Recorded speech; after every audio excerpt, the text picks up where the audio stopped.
ஹே ஃபோக்ஸ், இன்னைக்கு வந்து அப்பாவை ஹாஸ்பிட்டல் கூட்டு போறோம். அப்பாவுக்கு வந்து ரெடி பண்ணி விட்டாச்சு. அப்பா சாப்பிட்டு இருக்காரு. போலாமா? பா போதுமா? போலாமா? போதுமா? படுத்துக்கோ படுத்துக்கோ. அழுகாம போயிட்டு வாங்க, ஒன்றும் ஆகாது. எதுக்கு அழுகுறீங்க? கோலம் நல்லா பிள்ளைகள் நல்லா பார்த்துக்கிறாங்க, அழுகாதுங்க. அழுகாம போயிட்டு வாங்க. ஆன் த வேல பார்த்தீங்கன்னா அப்படியே லவ் கீதங்கள், அதாவது அப்பாவோட லவ் பண்ணுற ஸ்டேஜில் வந்து எப்படியெல்லாம் வந்து அவர் வந்து என்ன மாதிரியான பாட்டெல்லாம் கேட்டாரோ அதெல்லாம் திரும்ப ரிப்பீட் போட்டு அவரை கடுப்பேற்றி வெறுப்பேற்றி விளாண்டுட்டு வந்தேன் நானும் என் அக்காவும்.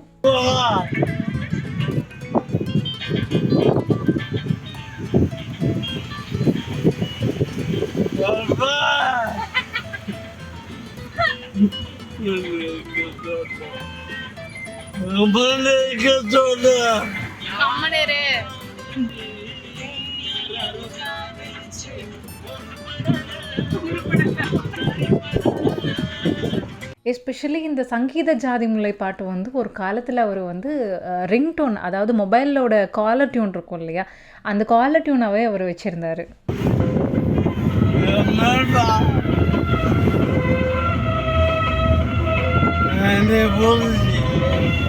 முதல்ல பிறந்த மூத்த பொண்ணு வந்து கலாய்க்கிறதுக்கெல்லாம் ஜாலியாக நான் சொல்கிற பாட்டெல்லாம் போட்டு அப்படியே ஹெல்ப் பண்ணிட்டு வருவாங்க. ஆனால் அவங்க கலாய்க்க மாட்டாங்க. அவங்க வந்து இப்போ வரைக்குமே அப்பா கிட்ட அந்த ஒரு சின்ன டிஸ்டன்ஸ், ஒரு சின்ன கேப் அவங்களுக்குள்ளே இருக்குது. பட் அவங்களுக்கு வந்து இவங்க 2 பேரும் தான் பாச பறவைகள்னு சொல்லுவாங்க. இவரை கேட்டால் மூத்த பொண்ணு தான் பிடிக்கும் பாரு, அதே மாதிரி இவளை கேட்டால் அப்பா தான் பிடிக்கும்பா. ஆனால் வந்து இதுக்கு இடையில நான் வந்து இந்த சாண்ட்விச்சுக்கு நடுவில் இருக்க வெஜ்ஜீஸ் மாதிரி மாட்டிக்கிட்டு தவிக்கிறது நான் தான். இருந்தாலும் 2 பேர்த்தையும் கலாய்க்கிறதும் நான் தான். வீடியோ எடுத்துட்டு இருக்கேன்ப்பா.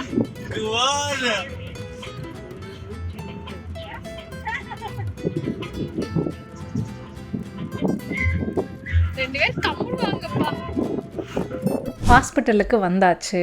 அப்பா ஸ்ட்ரோக் அஃபெக்ட் ஆனதில் இருந்தே வந்து அப்பாவுக்கு வந்து ஈரோடில் செல்வபெருமாள் டாக்டர் கிட்ட தான் பார்த்துட்ருக்கோம். எப்பயுமே one of the best doctor in டவுன்னே சொல்லலாம். முடியாதுன்னு கைவிரிச்ச நிறையா பேஷண்ட்டை இங்கே வந்து அவர் பொழைக்க வச்சுருக்காரு. ஸோ இப்போ வரைக்கும் அவருக்கு வந்து நாங்கள் எங்களோட நன்றி கடன் சொல்லிக்கிட்டே தான் இருப்போம். ஹாஸ்பிட்டலுக்குள்ளே போனதும் பிளட் டெஸ்ட்லாம் ரெகுலராக எடுப்பாங்கள்ல, அது எடுத்திருக்காங்க. எப்பயுமே வந்து பார்த்திங்கன்னா அப்பாவுக்கு வந்து அவர் டாக்டர் சொல்கிற டேட்டுக்குள்ளேயே நாங்கள் வந்து கரெக்டாக கூட்டிகிட்டு போயிடுவோம். இப்போது எனக்கு வந்து பேக் டு பேக் இந்த மல்டிபிள் ஹெல்த் இஷ்யூஸ்னால நான் ஹாஸ்பிட்டல் கலைஞ்சிட்டு இருந்ததுனாலையும் சரி, அப்பா நான் வரமாட்டேன் ஹாஸ்பிட்டலுக்கு, என்னை இனிமேல் கூட்டிகிட்டு போகாதீங்க, என்னை இப்படியே விட்டுருங்க அப்படின்னு சொல்லி பயங்கரமாக பிடிவாதம்னா அப்படி ஒரு பிடிவாதம். ஸோ அவர் வந்து ஹாஸ்பிட்டலுக்கு போகவே கூடாது அப்படின்னு சொல்லியிருந்தார். அவரை ஒரு வழியாக பேசி கொஞ்சி கெஞ்சி எல்லாம் பண்ணி கடைசியில் வந்து சம்மதிக்க வச்சாச்சு ஹாஸ்பிட்டல் போகிறதுக்கு. பிளட் டெஸ்ட் கொடுத்ததுக்கப்புறம் அவர் அந்த ரூம்குள்ளேயே போயிட்டு அவரை வெயிட் பண்ணுவார் இல்லையா டாக்டர் பார்க்க, அந்த ரூம்குள்ளேயே போய் அவரை கலாய்ச்சிட்டு இருந்தேன் நான். இன்னும் ஒரு 15 மினிட்ஸ் ஆகும் டாக்டர் அவருக்கு. அதுக்கு முன்னாடி ரிப்போர்ட் வரணும். பிளட் டெஸ்ட்லாம் கொடுத்துருக்குல்ல, அதனால் வரட்டும். குறும் பண்ணாமல் படுங்க. எதுக்காக இப்படி போய் நம்ம வந்து அப்பா கிட்ட போய் இப்படி கிண்டல் பண்ணணும், கேலி பண்ணணும்னு சொல்லி நினைக்காதீங்க. ஏன்னா அவர் வந்து பெட் ரிடன் பேஷண்ட். பட் அவர் மாதிரி சுறுசுறுப்பாக வந்து யாரையுமே பார்க்க முடியாது. சபரிமலைக்கு மாதம் போவார். அஷ்டாபிஷேக குருசாமியாக வேற இருந்தார். சபரிமலை ஏறுறதுன்னு பார்த்தீங்கன்னா 1.5 மணி நேரம் ஆகும் மினிமம் ஒரு யங்கான ஒரு பர்சனுக்கு. ஏன்னா அவர் 3/4 மணி நேரம் 45-50 நிமிஷத்துக்குள்ளே மலை ஏறிட்டு இன்னும் வரலையாப்பா அப்படிங்கிற மாதிரி கூப்பிட்டு கேட்பார். அவ்வளோ ஆக்டிவாக இருப்பார். நீங்கள் பழைய வீடியோலாம் பார்த்துருந்தீங்கன்னா தெரியும். எங்களுக்கு பல்காக ஏதாவது சமைச்சு கொடுக்குறது, அப்புறம் ஆடு, இதெல்லாமே வந்து ஆடுகளுக்கு செல்லமாக வளர்த்துறது, சந்தையிலேருந்து காய்கறியெல்லாம் வாங்கி வெட்டி போட்டு அதுகளுக்கு ஊட்டி வளர்த்துனது, இந்த மாதிரி நிறைய ஆக்டிவிட்டீஸ் எல்லாம் பழைய வீடியோவில் நிறைய பண்ணியிருக்காரு அவர். அப்படி துருன்னு சுற்றிட்டு இருந்த மனுஷன் கிட்டத்தட்ட 5 வருஷமாக படுத்துகிட்டே இருக்கும்போது அவரோட மென்டாலிட்டி எப்படி இருக்கும்? ஸோ படுத்துட்டு இருக்கிறவங்களோட ஃபிசிக்கல் ஹெல்த் மட்டும் முக்கியம் இல்லைங்க, மென்டல் ஹெல்த், அதாவது அப்பப்போ சிரிக்க வைக்கிறதும் அப்பப்போ அவங்கள வந்து என்கேஜிங்காக வச்சுருக்கிறதும் வந்து ரொம்ப முக்கியம். இதை வந்து வீட்டில் நான் தொடர்ந்து பண்ணிக்கிட்டே இருப்பேன். பக்கத்து வீட்டிலலாம் கேட்பாங்க, ஏன் இவர் கத்துறாரு, ஏன் இவர் சத்தமாக பேசுகிறாருன்னு. படுத்ததுக்கப்புறம் அப்பாவோட சவுண்டே அப்படி ஆயிடுச்சு. இப்போ நான் கலாய்க்க போகும்போது கூட போ அந்த பக்கம் போன்னு சொல்லி சொல்கிறார் இல்லையா, அதை கூட அவர் சத்தமாக தான் சொல்லுவார். பக்கத்தில் பார்க்குறவங்கெல்லாம் என்ன இவங்க இவ்வளோ சத்தம் போடுறாங்க, என்னாச்சு அப்படிங்கிற மாதிரி யோசிப்பாங்க. பட் ஸ்டில் நான் அதை பர்சனலாக பொருட்படுத்தவே மாட்டேன். ஏன்னா எனக்கு எங்கள் அப்பா முக்கியம், எங்கள் அப்பா ஹாப்பியாக இருக்கிறது முக்கியம். நான் அவரை கலாய்க்கும் போது அவர் என்னை திட்டுறாரு, அதுலேயாவது அவர் சந்தோஷமாக இருக்காரு அப்படின்னா அதை நான் தொடர்ந்து பண்ணிக்கிட்டே இருப்பேன். திடீர்னு அப்பாவோட ஃபிசிக்கல் இதெல்லாம் எப்படி இருக்குது அப்படின்னு சொல்லி டாக்டர் கேட்டாங்க. அப்போ நான் சொல்லும்போது முன்னையாவது உட்காந்துட்டு சாப்பிட்ருந்தாங்க, இப்போ உட்கார்றது கூட இல்லை, படுத்துகிட்டே தான் இருக்காரு. ரெஸ்ட் ரூம் போனாலும் கூட வாக்கர் சப்போர்ட் இல்லாமல் அவரால் உட்கார முடியல. நான் அம்மா 2 பேரும் பிடிக்கும்போது கூட பேலன்ஸ் மிஸ் ஆகுது, இத்தனைக்கும் வாக்கரோடு வச்சு நடக்கும்போதே இவ்வளோ பேலன்ஸ் மிஸ் ஆகுது அப்படிங்கிறத வந்து அவரோட ட்ராக் ரெக்கார்டெல்லாம் நம்ம சொல்லும்போது டாக்டர் வந்து எனக்கு கொஞ்சம் டவுட்டாக இருக்குது, மேலும் அதிகமாக ஏதாவது கிளாட் அவருக்கு பிரெயினில் ஃபார்ம் ஆகிருக்குமோன்னு டவுட்டாக இருக்குது, நம்ம ஒரு ஆம்புலன்ஸ் வர சொல்லி கூட்டிகிட்டு போயிட்டு நம்ம வந்து ஒரு டெஸ்ட் எடுத்துக்கலாம், சிடி ஸ்கேன் பண்ணிக்கலாம் அப்படின்னாங்க. எங்களுக்கு அப்படியே கொஞ்சம் பயமாகிருச்சு. ஐயோ காலையில் வர ரொம்ப சிரிச்சுட்டே வந்தோமே, அந்த சிரிச்சதோட விளைவா அப்படிங்கிற மாதிரியே வந்து எனக்கு தோணிடுச்சு. அதுக்கப்புறம் ஆம்புலன்ஸில் வச்சு அப்பாவை ஸ்கேன் சென்டர் கூட்டிகிட்டு போனாங்க. ஆம்புலன்ஸில் போகும்போது நிறைய பேர் வழி விடாமலே போகிறாங்க. ஸோ அவங்களுக்கு ஒரு விஷயம் சொல்லியிருக்கேன். இப்போ கேரளாவில் ரீசெண்டாக பார்த்தீங்கன்னா ஒரு 2 நிமிஷம் அந்த ஆம்புலன்ஸுக்கு வந்து ஓவர்டேக் பண்ண விடாமல் தடுத்த ஒரு கார், அந்த காரோட உரிமையாளருக்கு 2.5 லட்சம் ரூபாய் அபராதம் கொடுத்துருக்காங்க. என்ன கேட்டால் 25 லட்சம் கொடுத்தா கூட அந்த அபராதத்துக்கு தகும். ஏன்னா ஒரு உயிர் போகிற தருவாயில் போயிடுமோ இருக்கிற ஒரு தருவாயில் கூட நம்ம வந்து ஒரு ஹியூமானிட்டியாக பேசிக் மனுஷங்களாக நம்ம யோசித்து வழி விடாமல் இருந்தோம்னா நம்ம எவ்வளோ பெரிய தப்பு இல்லை. ஸோ இந்த மாதிரி பேக்ரவுண்ட்லையோ முன்னாடியோ எந்த சைடு நீங்கள் ஆம்புலன்ஸ் பார்த்தீங்கன்னாலும் அது சைரன் ஆன் பண்ணி போயிருந்ததுன்னா தயவு செஞ்சு நம்ம ஓரமாக நின்று, நம்ம ஃபஸ்ட்டு சேஃபாக ஓரமாக இண்டிகேட்டர் போட்டு சேஃபாக ஓரமாக நின்று அதுக்கப்புறம் அவங்களுக்கு வழி விட்டுருங்க. அதுக்கு மேலே நம்ம முன்னாடி போய் எதையும் வந்து எடுத்துக்கட்ட போகிறதில்ல. ஸோ இந்த விஷயத்தை மட்டும் மைண்டில் வச்சுக்கோங்க ப்ளீஸ். அப்பாவை கூட்டிகிட்டு வரும்போது இருந்த ட்ரெஸ்ஸில் வந்து கொஞ்சம் சரியில்லை அப்படிங்கிறங்காட்டி அதை நாங்கள் ரிமூவ் பண்ணிவிட்டு வேறு புதுசாக கடையில் போய் ட்ரெஸ் ஒன்று வாங்கி அவருக்கு மாட்டி விட்டோம். அதில் ஒரு டிஷர்ட் பக்கத்து கடையிலேருந்து வாங்கினுங்க. எங்கள் அப்பா டிஷர்ட் போட்டு நான் பார்த்ததே இல்லை இத்தனை வருஷத்தில். மும்பை அங்கே அங்கேன்னு சொல்லி நிறையா இடத்துல பிஸ்னஸ் ரிலேட்டடாக போகும்போது பேண்ட்டெல்லாம் போட்டிருக்கிறதா நான் கேள்விப்பட்டேன். அது நான் சின்ன பாப்பாவாக இருக்கும்போது. எனக்கு முன்னாடி எங்கள் அப்பா டிஷர்ட் போட்டு படுத்துருக்கிறது பார்க்கும்போது அழகாக இருந்தது. எங்கள் அப்பாவோட பேரே வந்து சிவப்பு செல்வான்னு தான் சொல்லுவாங்க. ஸோ இந்த கலர் அவருக்கு ரொம்பவே எடுப்பாக இருந்தது, க்யூட்டாக இருந்தார் எங்கள் அப்பா. 10 வயசு குறைஞ்ச மாதிரி இருக்குது டிஷர்ட்டில். அழகாக இருக்கீங்க. அப்போது ஏன்ப்பா இவ்வளோ வருஷம் டிஷர்ட்டே போடல? ஸ்கேன் எடுத்துகிட்டு ஹாஸ்பிட்டல் வந்ததுக்கப்புறம் டாக்டர் வந்து மெடிசன்ஸ் எல்லாம் கொஞ்சம் மாற்றி எழுதி கொடுத்தாங்க. புதுசாக எதுவும் கிளாட் வரல, பட் அந்த பிரெயினில் வந்து ஸ்ட்ரிங்கேஜ் கொஞ்சம் அதிகமாக தான் இருக்குது அப்படின்னு சொல்லி சொன்னாங்க. ஸோ அதை ரெடி பண்ணுறதுக்கான மாத்திரை வந்து கொஞ்சம் நாங்கள் எழுதி கொடுக்குறோம் அப்படின்னு சொல்லி சொன்னாங்க. ஸோ இன்னும் சில பல விஷயங்கள்லாம் சொல்லி ஷேர் பண்ணதுக்கப்புறம் எனக்கு கொஞ்சம் அப்படியே அப்செட் ஆயிடுச்சு. பட் இதை வந்து நம்ம ஃபீல் பண்ணக்கூடாது, நம்ம அப்பா கிட்ட காட்டிக்கக்கூடாது அப்படிங்கிறக்காக வழக்கம் போல் என்னோடய டியூட்டியை நான் ஆரம்பிச்சிட்டேன்.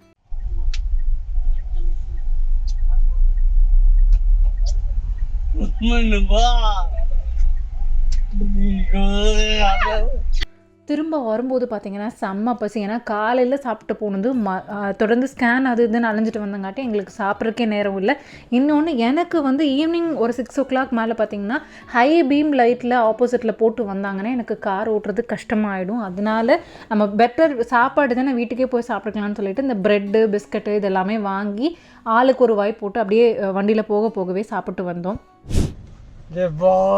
அழகாக இருக்கார்ல பாப்பா டிஷர்ட்டில் தாத்தா. நாங்களாம் வரும்போது எவ்வளோ ரசிச்சோம் தெரியுமா தாத்தாவை. ஒரு வழியாக சேஃபாக இவங்களை வீட்டுக்கு கூட்டிகிட்டு வந்தாச்சு. ரொம்ப மாதம் கழிச்சு எங்கள் பூங்குடியாத்தையும் வீட்டுக்கு வந்திருந்தாங்க. ஸோ எனக்கு வந்து கால் வந்து ரொம்ப பெயின் ஆக ஆரம்பிச்சிருச்சு. ரொம்ப தூரம் லாங் ட்ராவலில் ஓட்டிகிட்டு வந்தங்காட்டி நான் மல்டிபிள் சர்ஜரிஸ் வேறு இல்லையா, அதனால் நான் கொஞ்சம் கால் தாங்கி நடந்து வரதை பார்த்துட்டு வீடு கலைவாணி நான் பிடிச்சிக்கிறேன் அப்படின்னு சொல்லி அத்தையும் அம்மாவும் கூட்டிகிட்டு வந்து உள்ளே படுக்க வச்சாங்க. அப்புறம் வந்ததும் அப்பாவுக்கு பசிக்குமே அப்படிங்கிறதுக்காக அவருக்கு வந்து சப்பாத்தி ரெடியாக வச்சுருந்தாங்க, சுட்டு வச்சுருந்தாங்க. அவருக்கு சப்பாத்தி கொடுத்து சாப்பிட வச்சுட்டு அதுக்கப்புறம் கொஞ்சம் நேரம் கேப்லேயே ஆதனும் அத்தை, அதாவது அவன் ஆத்தான்னு கூப்பிடுவான், அவங்க வந்து செட் ஆகிட்டாங்க. காலையில் எந்திரிச்சு பார்க்கும்போது அத்தை கிளம்பிட்டாங்க அப்படின்னதும் அவன் நான் போய் கூட்டிகிட்டு வரேன், நான் சைக்கிளில் போய் கூட்டிகிட்டு வரேன் அப்படின்னு சொல்லிட்டு அவன் கிளம்பிட்டான். என்ன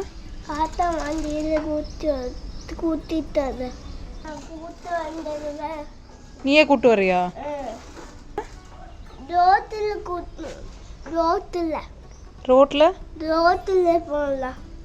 ரோட்ல நீ ஓட்டுவியா? எதுக்கு?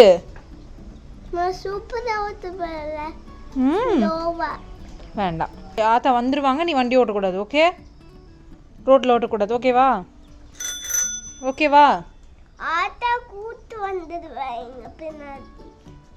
இந்த சீட்டில் உட்கார்ற காத்தாக்கு இடம் பத்தாதுடா. அப்புறம் ரெடி பண்ணி ஆதுக்குட்டியை ஸ்கூலுக்கு அனுப்பிட்டு பார்த்தீங்கன்னா அப்பா வந்து படுத்துட்டு இருந்தார். ஸோ ரொம்ப ஒரு மாதிரி டல்லாக எங்கேயோ பார்த்துட்டே ஒரு மாதிரி வெறுமனா படுத்துட்டு இருக்கிறத பார்த்துட்டு எனக்கு கொஞ்சம் கஷ்டமாக போச்சு. அதனால் திடீர்னு அவரை மறுபடியும் கூப்பிட்டு கலாய்க்க ஆரம்பிச்சிட்டேன். திருச்செந்தூரில் யானை மிதிச்சு பாகன்கள் இறந்து போனாங்க இல்லையா? ஸோ அதை பற்றி நான் வந்து நியூஸ் படிச்சுட்டு இருக்கும்போது அப்பா கிட்ட சில டவுட்ஸ்லாம் கேட்கலாம், ஏதாவது கலாய்க்கலாம் அப்படின்னு சொல்லி அவர்கிட்ட பேசிகிட்டு இருந்தேன். யானை சிங்கம் புலி நைட்டு தூங்கிட்டு இருக்கிற குழந்தைய என்னைய தூக்கிட்டு வந்து டிஸ்கவரி சேனல் முன்னாடி உட்கார வச்சு இங்கே வேறு இது என்ன பண்ணுது பாரு அப்படின்னு சொல்லி பண்ணா சொன்னீங்கல்ல. இப்போ சொல்லுங்கள், யானை காணன்னு தேடி தேடி தேடி விளையாடுற அந்த திருச்செந்தூர் யானை எதுக்கு பாகனம் மிதிச்சுது? அதெல்லாம் விட மாட்டோம். சொல்லுங்க, அந்த யானை எதுக்கு மிதிச்சுது? நீங்க தானே யானையை அறிமுகப்படுத்துறீங்க.